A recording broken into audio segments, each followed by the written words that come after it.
मित्रांनो, एक स्टॉक मार्केटमध्ये आपण जर एखाद्या कंपनीमध्ये गुंतवणूक करत असेल तर पूर्णपणे चांगल्या कंपनीची निवड करणं गरजेचं असते. नाहीतर काही कंपन्या भरपूर काही मोठ्या आकाराच्या असतात, भरपूर नाव असतं त्या कंपनीचं, शेअर्स ही स्वस्त असतो, पण ती कंपनी खरंच प्रॉफिट कमवते का हे महत्त्वाचं बघणं गरजेचं आहे. नाहीतर ती जर कंपनी जर प्रॉफिट कमवत असेल तरच तुमच्या पैशाची चांगल्या पद्धतीची वाढ होणार आहे. नाहीतर पैसे तुम्ही गुंतवतात आणि कंपनी जर प्रॉफिट लॉस स्टेटमेंट जर कंपनीचं खराब असेल तर तुम्ही तुमचे पैसे चुकीच्या ठिकाणी गुंतवून तुम्ही तुमच्या पैशाचा लॉस करू शकतात.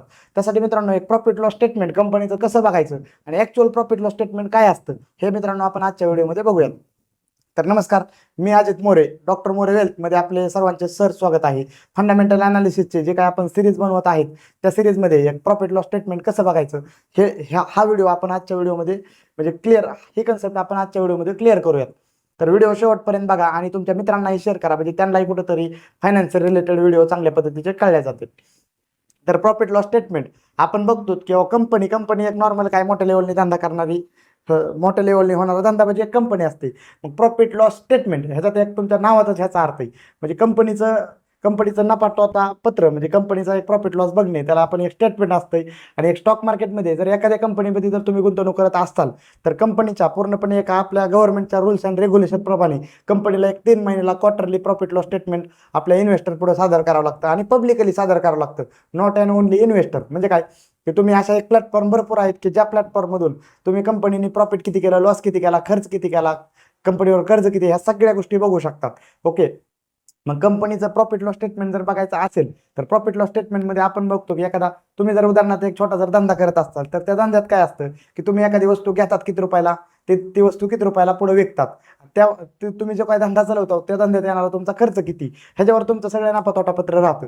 मग तसंच मित्रांनो कंपन्याचंही सेम राहतं की एखादी कंपनी प्रोडक्शन करते, वरून ती रॉ मटेरियल किती रुपयाला घेते, त्याचा प्रोडक्शनची किंमत काय आहे, त्या मार्केटिंगची कॉस्टिंग किती, त्याला नेट प्रॉफिट किती राहतं, ह्या गोष्टी बघणं मित्रांनो म्हणजे प्रॉफिट लॉस स्टेटमेंटमध्ये आपल्याला हे राहतं, म्हणजे रिक्वायर राहतं. ओके.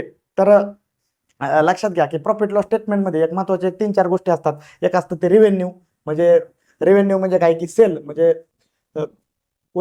रेव्हेन्यू एक असतं की तुमचा खप किती झालेला आहे, ही एक असतं. सेल्स किती झालेला आहे, त्याच्यानंतरचं तुमचं ऑपरेटिंग प्रॉफिट मार्जिन किती राहिलं, तुम्हाला त्याच्यामधील धंद्याबद्दल मार्जिन किती, ही एक विषय राहतो. टॅक्स किती पे केला तुम्ही, ती एक राहतो, म्हणजे कंपनीने टॅक्स पेचा तो एक विषय राहतो. आणि त्याच्यानंतर बाकीचा ऑदर कॉस्टिंग किती राहते आणि नेट प्रॉफिट किती, सेल्स म्हणजे धंदा किती रुपयाचा झाला, त्या धंद्यामधील खर्च किती आला, त्याच्यानंतर तुम्ही टॅक्स किती दिला आणि सगळं जाऊन तुम्ही नेट प्रॉफिट किती कमवलं, ह्या गोष्टी मित्रांनो प्रॉफिट लॉसमध्ये स्टेटमेंटमध्ये लक्षात येतात. आणि ह्या 3-4 पॅरामीटर तुम्ही नोट डाऊन करून घ्या की ह्या गोष्टी आपल्याला विथ एक्झाम्पल आपल्याला बघायचं आहे. तर मी स्क्रीन शेअर करतो की त्या स्क्रीन शेअरमधून तुम्हाला एक प्रॉफिट लॉस स्टेटमेंट कसं अनालिसिस केलं जातं हे बघण्यात येईल. ओके. तर आपण बघतो इथं इथं एखादा उदाहरण तर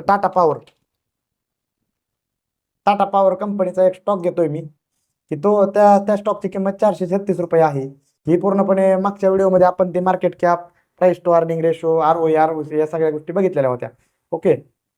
तर इथं डायरेक्ट आपण प्रॉफिट लॉस स्टेटमेंटवर जाऊयात. त्यामध्ये मित्रांनो बघताय तुम्ही इथं बॅलन्स शीट, पाठीमागच्या प्रिव्हियस व्हिडिओत आपण बॅलन्स शीट एक कव्हर केलेलं होतं. एक प्रॉफिट लॉस स्टेटमेंटमध्ये आपण बघतायत की कंपनीचा एक रेव्हेन्यू म्हणजे सेल्स किती रुपयाचा झालेला आहे. 2025चा जर आपण डाटा बघितला तर एक 65,478 करोडचा मित्रांनो टाटा पॉवर या कंपनीचा सेल झालेला आहे अख्ख्या वर्षभरात. ओके. त्याच्यामधील एक्सपेन्समध्ये material cost, manufacturing cost, employ cost, other cost असंही दिसतं. मग त्या 65,000 करोड मधला 53,313 करोड खर्च झालेला आहे. मग ऑपरेटिंग प्रॉफिट म्हणजे पूर्णपणे सेल्स आणि खर्च हे वजा करता 12,166 करोड कंपनीला राहिलेले आहेत. मग ह्याच्यातलं मार्जिन किती टक्के सुटलं, नेट मार्जिन जर म्हटलं, नेटपेक्षा म्हणजे आफ्टर एक म्हणजे इनिशियल कॉस्ट जर गेली तर 19% कंपनीला ऑपरेटिंग प्रॉफिट मार्जिन राहिलं. ऑदर म्हणजे कंपनीचा ऑदर इन्कम आहे, दुसराही काही गोष्टी असतात, डायव्हर्सिफाईड असते कंपनी एखादी, म्हणजे मोठ्या लेवलच्या कंपन्या डायव्हर्सिफिकेशन असते त्यामध्ये. त्यामुळे ऑदर इन्कम कंपनीचा 2973 करोड आहे, 12,000 कोटी त्यांना हे राहिलं. त्यानंतर इंटरेस्ट म्हणजे कुठेतरी रेंटवर त्यांनी एखादी लँड दिली असेल किंवा मशिनरी रेंटवर असतील, त्याचं रेंट त्यांना आलेलं आहे 4,702 करोडचं. सॉरी, ही जी काही इंटरेस्ट आहे तो वजा केलेला आहे. ओके. म्हणजे ह्याच्यामधून इंटरेस्ट म्हणजे कंपनीवर जे काही कर्ज आहे त्या कर्जावर दिलेलं व्याज तो वजा केलेला आहे 4,702 करोडचं. डिप्रिसिएशन म्हणजे जे काय कंपनीचे घसारा म्हणतो आपण ह्याला फायनान्शियल लँग्वेजमध्ये, म्हणजे तुमचे जर समजा 1,000 कोटीची कंपनी असेल तर हळूहळू कंपनीचं व्हॅल्युएशन त्याच्या मटेरियल्स म्हणजे त्याच्या मशिनरीचं व्हॅल्युएशन कमी होत असतं, त्याला एक डिप्रिसिएशन आपण म्हणतो की ते डिप्रिसिएशन 4,000 कोटी झालेलं आहे. मग हे 12,166 करोड आणि ही जी प्लस आहे ना मित्रांनो, ह्याच्यात ऍड केलेलं आहे net income. Okay, other income ही 12,166 प्लस प्लस जो काय 2,973 करोड, हे दोन्ही मिळून एक 15,000 करोड पर्यंत होत आहे. त्यामधून 4,702 कोटी रुपये त्यांना हे गेला व्याज, म्हणजे व्याजावरचा इंटरेस्ट हे करण्यासाठी पे केले त्यांनी त्या वर्षभरात. आणि जे काय घसारा डिप्रिसिएशन हे 4,000 कोटीचं, म्हणजे त्यांना तरी पण एक टॅक्सच्या अगोदर प्रॉफिट आहे ना मित्रांनो, एक 6,320 करोडचं बिफोर टॅक्स राहिलेलं आहे. आणि त्याच्यावर 6,320 करोडवर एक 24% कंपनीने टॅक्स पे केला. ओके, कारण की मोठ्या लेवलचा इन्कम असतो, आपण टॅक्स स्लॅबप्रमाणे या कंपन्या टॅक्स पे करतात.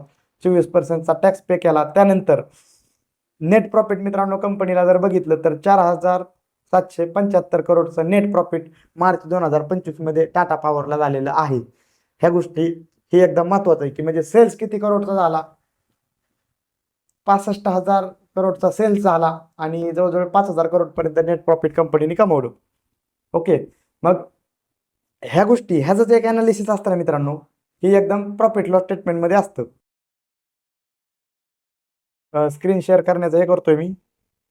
प्रॉफिट लॉस स्टेटमेंटमध्ये हे जे काय राहतं, तर महत्वाच्या 1-2-3 गोष्टी लक्षात घ्या. कंपनी धंदा किती रुपयाचा करते, कंपनीच्या धंद्यामागील ते खर्च किती आहे आणि खर्च झाल्याच्या नंतर नेट प्रॉफिट किती राहतं. ह्या गोष्टीचं जर तुम्हाला प्रॉफिट लॉस स्टेटमेंट जर कंपनीचं चांगल्या पद्धतीचं बघता आलं तर तुम्हीही चांगलं प्रॉफिट देणाऱ्या कंपनीमध्ये पैसा गुंतवू शकतात.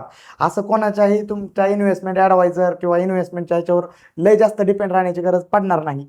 फक्त एक बेसिक लेवलचं तुम्ही तुमची इन्व्हेस्टमेंट हा जो व्हिडिओ आहे हा फक्त एज्युकेशन पर्पजसाठीच आहे. परंतु एकच आहे की तुम्हाला तुमच्या इन्व्हेस्टमेंटबद्दल कॉन्फिडन्स पाहिजे. त्यासाठी मित्रांनो प्रॉफिट लॉस स्टेटमेंट हे कन्सेप्ट क्लिअर होणं गरजेचे आहे. आणि यानंतरच्या व्हिडिओमध्ये आपण एक कॅश फ्लो स्टेटमेंट कंपनीमध्ये महत्त्वाच्या ह्याचे काय स्टेटमेंट असतात, balance sheet, profit loss statement आणि कॅश फ्लो, ह्या 3 गोष्टी लक्षात घेणं गरजेचं आहे. येणाऱ्या व्हिडिओमध्ये एक कॅश फ्लो स्टेटमेंट आपण बघूयात की त्यामध्ये कॅश फ्लो स्टेटमेंटमध्ये आपण कंपनीचं कॅश फ्लो स्टेटमेंटनुसार कंपनीचं फुल अँड फायनल ॲनालिसिस कसं करायचं, हा चॅप्टर आपण येणाऱ्या व्हिडिओमध्ये क्लिअर करूयात. चालेल, व्हिडिओ आपल्या मित्रांना शेअर करत चला. जी काय फंडामेंटल अनालिसिसची सिरीज आहे त्याचे व्हिडिओ तुम्हाला कंप्लीट A to Z पूर्णपणे पोहोचण्यासाठी तुम्ही आपल्या सबस्क्राईब करून बेल आयकॉनला प्रेस करा, व्हिडिओ लाईक करा. थँक्यू.